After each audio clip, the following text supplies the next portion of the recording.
ছোট্ট একটা গল্প। উম, যে হলো একটা মেয়ে, মামাতো বোন। হুম, সে তো আমার জীবনের অধ্যায় ছিল, তবে এখন সে আমার জীবনের একটা ঘৃণার টুকরো হয়ে গেছে। যে মানুষটাকে এখন আমি ঘৃণা ছাড়া আর অন্যরকম ভাবে কোনো সিস্টেম ভাবে আমি দেখিনি না। তারপর ছোটখাটো একটা জিনিস নিয়ে তার সাথে আমার ঝামেলা হয়। তারপর আর কি তারপর আর কি তাকে আমি আস্তে আস্তে ঘৃণা চোখে দেখতে লাগলাম। তাকে আমি ঘৃণা করতাম।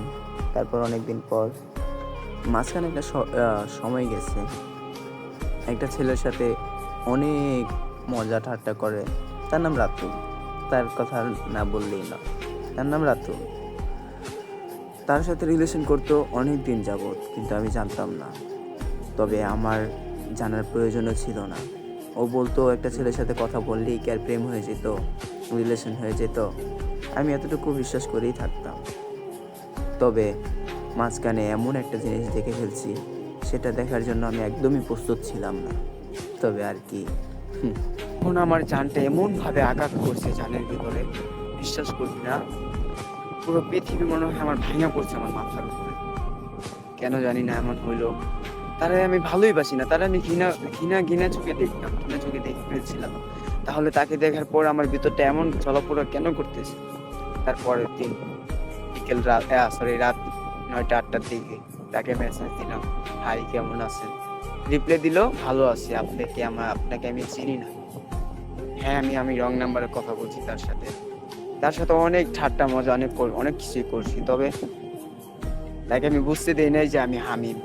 তবে হ্যাঁ, অনেকটাই বদলে গেছিল তখন। বদলে যাওয়ার পর আর কি, ওকে আমি দ্বিতীয়বার বলছি, তোর আমি কখনোই ভুলতে পারবো না।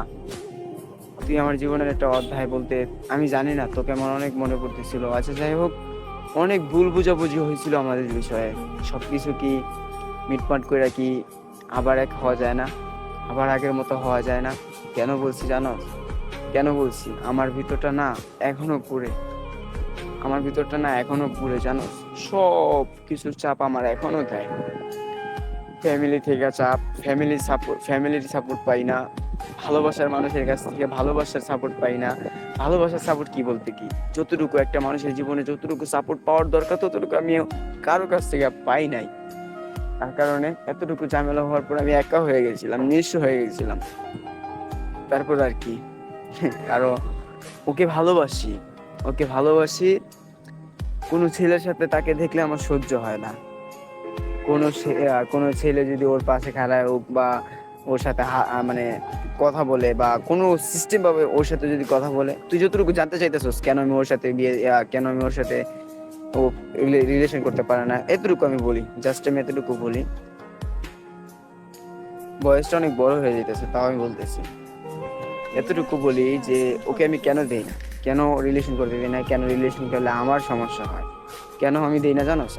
ওকে ভালোবাসি, ওর মায়া আমি ভুলতে পারি না। ওকে আমি কেন দেই না? ওর বাপ মার পছন্দে যখন বিয়ে করবে তখনও বিয়ে করতে পারবো আমি, তখন ওর আমি আটকাবোই না। তবে এখন এই পৃথিবীর মানুষ না অনেক নিষ্ঠুর, জানোস? এই যে যেমন দেখ, আমি এত নিষ্ঠুর, এরকম ভাবে আরো ছেলে নিষ্ঠুর। কোনো ছেলেই কোনো মেয়েকে ভালো চোখে দেখে না। আমি জানি একটা ছেলের চোখ কেমন হতে পারে।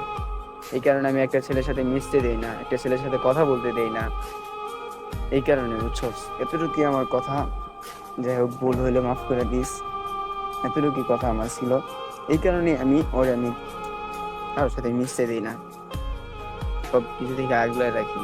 কিছু হইলেই বকাবকি করি, শাসন করি, অন্যজনের রাগ ওর উপরে দেখাই। ওরে বইলা দিস, ওরা আমি কখনোই বলতে পারি না, জানোস? ওরা অনেক ভালোবাসি আমি।